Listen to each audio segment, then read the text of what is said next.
क्या आप भी प्रतीक्षा कर रहे थे निर्जला एकादशी की? तो ध्यान से सुनिए।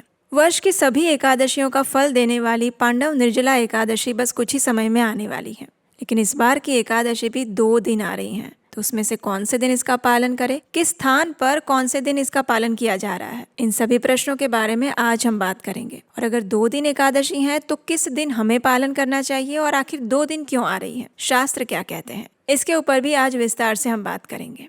तो चलिए आज का पांडव निर्जला एकादशी कब है, ये विशेष वीडियो आरंभ करते हैं। इस बार पांडव निर्जला एकादशी आ रही है 25 जून 2026 गुरुवार के दिन, लेकिन कुछ स्थानों पर इसका पालन 26 जून 2026 शुक्रवार के दिन भी किया जाएगा। और ऐसा क्यों है वो हम इस वीडियो के अंत में जानेंगे। तो सबसे पहले देखते हैं कि एकादशी शुरू कौन से दिन हो रही है और किस समय पर उसका आरंभ हो रहा है। तो इस बार ज्येष्ठ मास के शुक्ल पक्ष की पांडव निर्जला एकादशी तिथि का आरंभ हो जाएगा 24 जून 2026 बुधवार के दिन शाम 6:21 पर और एकादशी तिथि समाप्त होगी अगले दिन यानी 25 जून 2026 गुरुवार के दिन रात 8:09 पर। उसके बाद द्वादशी तिथि आरंभ हो जाएगी और इसीलिए इस बार अधिकतर लोग पांडव निर्जला एकादशी का व्रत 25 जून 2026 गुरुवार के दिन ही कर रहे हैं, क्योंकि इस दिन सूर्योदय के समय में एकादशी तिथि विद्यमान है। 25 जून 2026 गुरुवार के दिन पालन किए गए एकादशी व्रत का पारण समय रहेगा अगले दिन यानी कि 26 जून 2026 शुक्रवार के दिन सुबह 5:25 से लेकर 10:04 के बीच में। आइए अब इस दिन के शुभ मुहूर्त देखते हैं। 25 जून को पांडव निर्जला एकादशी के दिन प्रातः ब्रह्म मुहूर्त का समय रहेगा सुबह 4:05 से लेकर 4:45 के बीच में। सूर्योदय होगा सुबह 5:25 पर और सूर्यास्त होगा शाम 7:23 पर। इस दिन विशेष स्वाति नक्षत्र भी बन रहा है और वो रहेगा शाम 4:29 तक।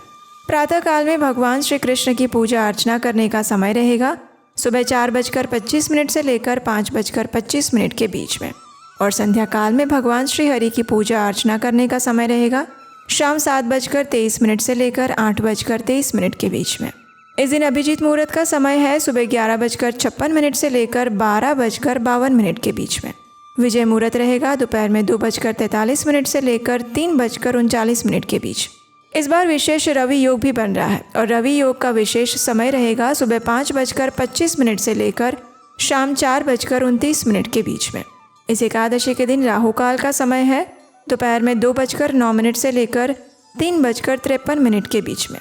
तो इसलिए इस राहु काल के समय में अधिक से अधिक हरिनाम का जप करना चाहिए। तो ये थे 25 जून 2026 गुरुवार के दिन पांडव निर्जला एकादशी का पालन करने के लिए सारे शुभ मुहूर्त और पारण समय की जानकारी। अब जो लोग 26 जून 2026 शुक्रवार के दिन पांडव निर्जला एकादशी व्रत रखना चाहते हैं उन्हें इस व्रत का पारण करना होगा अगले दिन यानी कि 27 जून 2026 शनिवार के दिन सुबह 5:25 से लेकर 10:08 के बीच में। जो लोग 26 जून शुक्रवार को पांडव निर्जला एकादशी रख रहे हैं उनके लिए शुभ मुहूर्त इस प्रकार रहेंगे।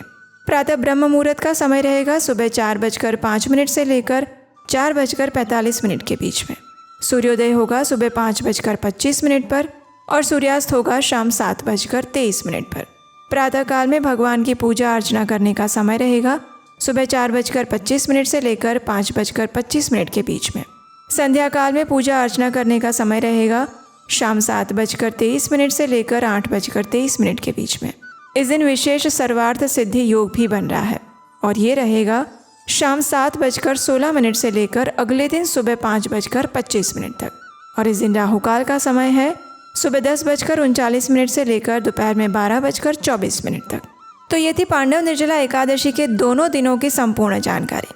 चलिए अब बात करते हैं कि अधिकतर स्थानों पर 25 जून 2026 को मनाई जा रही निर्जला एकादशी का पालन कुछ स्थानों पर कुछ लोग 26 जून को क्यों कर रहे हैं। तो देखिए गर्ग संहिता में वर्णन आता है, एकादशी त्याज्या परतो द्वादशी यदि उपोष्या द्वादशी शुद्धा द्वाश्यामेव पारणम न गर्भे विशते जंतुर इत्याह भगवान हरि। यानी पुरुषोत्तम भगवान कहते हैं अगर एक क्षण के लिए भी द्वादशी त्रयोदशी में सम्मिलित हो जाती है तो व्यक्ति को एकादशी के पूर्ण दिन का व्रत त्याग देना चाहिए और द्वादशी के दिन ही उपवास करना चाहिए। ऐसे व्यक्ति को भौतिक जन्म के चक्र से मुक्ति प्राप्त हो जाती है। दूसरा हरिभक्ति विलास में वर्णन आता है, एकादशी तो संपूर्णा परतो द्वादशी भवेत् उपोष्या द्वादशी तत्र तिथि वृद्धि प्रशस्यते। यानी कि भले ही एकादशी पूर्ण हो, यानी कि सूर्योदय से शुरू हो रही है और शाम तक चल रही है, लेकिन अगर द्वादशी विस्तृत हो रही है तो व्यक्ति को द्वादशी के दिन ही उपवास करना चाहिए, क्योंकि ऐसी एकादशी विस्तृत या वर्धिनी एकादशी कहलाती है। तो इस बार जो पांडव निर्जला एकादशी आ रही है वो भी ऐसी ही एक महाद्वादशी है। और महाद्वादशी के विषय में पद्म पुराण और मार्कंडेय पुराण में स्वयं भगवान श्री विष्णु कहते हैं कि जो व्यक्ति इस जगत में आकर अष्ट महाद्वादशी व्रत का अनुष्ठान नहीं करता है उसे मेरी आज्ञा से प्रलय पर्यंत यमपुरी में वास करना पड़ता है। वर्ष में कुल मिलाकर ऐसी 8 महाद्वादशी तिथियां आती हैं, जब सूर्य और चंद्र की गति अनुसार एकादशी, द्वादशी और त्रयोदशी का भिन्न भिन्न रूपों में मिश्रण हो जाता है। ऐसे संयोग में एक भक्त को एकादशी तिथि का पालन अगले दिन यानी द्वादशी के दिन ही करने की सलाह हमारे शास्त्र देते हैं। ऐसा ही एक संयोग इस बार की एकादशी तिथि में भी आ रहा है। ज्येष्ठ मास के शुक्ल पक्ष में आने वाली एकादशी, जिसे पांडव निर्जला एकादशी के नाम से जानते हैं, वो पक्षवर्धिनी महाद्वादशी भी है। क्योंकि इस वर्ष ये एकादशी तिथि वैसे तो प्रारंभ हो रही है 24 जून को शाम 6:21 पर और पूर्ण हो रही है 25 जून को रात्रि में 8:09 पर, और फिर उसके बाद द्वादशी तिथि आरंभ हो जाएगी और वो पूर्ण होगी 26 जून को रात्रि के 10:22 पर, और उसके बाद त्रयोदशी तिथि आरंभ हो जाएगी। तो इस प्रकार इस बार आने वाली एकादशी दशमी, एकादशी, द्वादशी और त्रयोदशी से संयुक्त होकर आने वाली पूर्णिमा तक विस्तारित हो रही है। और यही कारण है कि कुछ स्थानों पर भक्तगण पांडव निर्जला एकादशी का पालन पक्षवर्धिनी महाद्वादशी के रूप में 26 जून को कर रहे हैं। तो इसलिए आप अपने स्थानिक समय के अनुसार इन दोनों दिनों में से किसी भी दिन पांडव निर्जला एकादशी व्रत का पालन कर सकते हैं। दोनों दिनों के पारण समय और शुभ मुहूर्त हम आपको पहले ही बता चुके हैं। तो आशा है इस वीडियो से आपकी आने वाली निर्जला एकादशी से जुड़े संशय समाप्त हो गए होंगे और आप निश्चिंत होकर इसका पालन करने के लिए तैयार हो जाएंगे। हमने अभी अभी इस एकादशी और महाद्वादशी से जुड़ी जानकारी जो आपको दी है वो अत्यंत महत्वपूर्ण है और ये शायद आपको कहीं नहीं मिलेगी।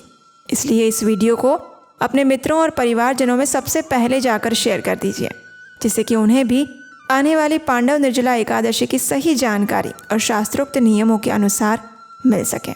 अगर आप एक गर्भवती महिला हैं या फिर आने वाले समय में प्रेगनेंसी प्लान करने वाले हैं और अगर आप चाहते हैं कि आपकी आने वाली जो संतान है वो healthy, emotionally strong, spiritually rooted और एक आइडियल लीडर बने, तो ये मैसेज आपके लिए है। क्या आपने कभी सोचा कि हम एक छोटा सा घर बनाने से पहले बहुत सारी प्लानिंग करते हैं, बाहर जर्नी में जाने से पहले भी बहुत सारी प्लानिंग करते हैं, लेकिन एक नई पीढ़ी को जन्म देने से पहले कितनी तैयारी करते हैं। आज प्रेगनेंसी को सिर्फ टेस्ट, रिपोर्ट और मेडिसिन तक सीमित समझ लिया गया है, लेकिन हमारे वैदिक स्क्रिप्चर्स के अनुसार ये एक सेक्रेड क्रिएशन जर्नी है, जहाँ पर माता पिता की चेतना ही बच्चे का पहला संस्कार बनती है। और इसी वैदिक गर्भ विज्ञान विजडम को लेकर हम एक नया वर्कशॉप करने जा रहे हैं। इस 90 मिनट्स के वेबिनार के अंदर आप सीखेंगे प्री प्रेगनेंसी प्रिपरेशन कैसे की जाती है, कॉन्शियस प्रेगनेंसी जर्नी कैसी होती है, एंड पोस्ट डिलीवरी हीलिंग और केयर क्या होता है। इस एंशिएंट विजडम को, हमारे इस वैदिक सनातन ज्ञान को प्रैक्टिकल लाइफस्टाइल और टिप्स के साथ हम इसके ऊपर चर्चा करेंगे। ये वेबिनार बिल्कुल फ्री है, लेकिन इसमें लिमिटेड सीट्स है, यानी कि 80 स्पॉट्स ही अवेलेबल हैं। और ये वेबिनार हम करने वाले हैं आने वाली 28 जून 2026 रविवार के दिन सुबह 11 बजे। तो आज ही रजिस्टर करें। उसका रजिस्ट्रेशन लिंक जो है वो नीचे डिस्क्रिप्शन बॉक्स में दिया गया है। अपने बच्चे के भविष्य को सिर्फ फाइनेंशियली नहीं, संस्कारों से भी सिक्योर करके रखें। और मैं आपसे मिलूंगी उसी वेबिनार में लाइव आपके साथ। आइए अब इस निर्जला एकादशी के उपलक्ष्य में हम एक और सुंदर पौराणिक कथा का श्रवण करते हैं और अपनी मानसिक चेतना को इस एकादशी के लिए तैयार करते हैं। और अगर आप पहली बार इस चैनल पर आए हैं तो हम आपका स्वागत करते हैं और हम आपको बता दें कि इस चैनल पर हम सिर्फ और सिर्फ हमारे वैदिक शास्त्रों और पुराणों से ली गई प्रमाणभूत जानकारी और कथाएं ही साझा करते हैं, बिना किसी मिलावट के।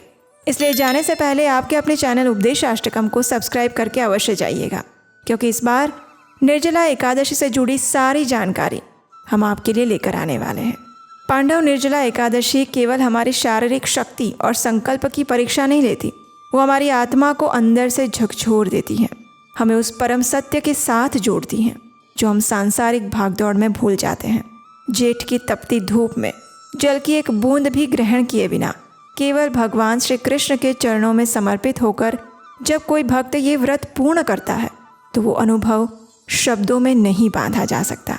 वो एक आध्यात्मिक जागृति होती है, एक दिव्य स्पर्श होता है, और उसी का अनुभव हम करने जा रहे हैं बस कुछ ही दिनों में। तो तैयार हो जाइए उस दिव्य अनुभव और विशेष कृपा को प्राप्त करने के लिए। हरे कृष्ण।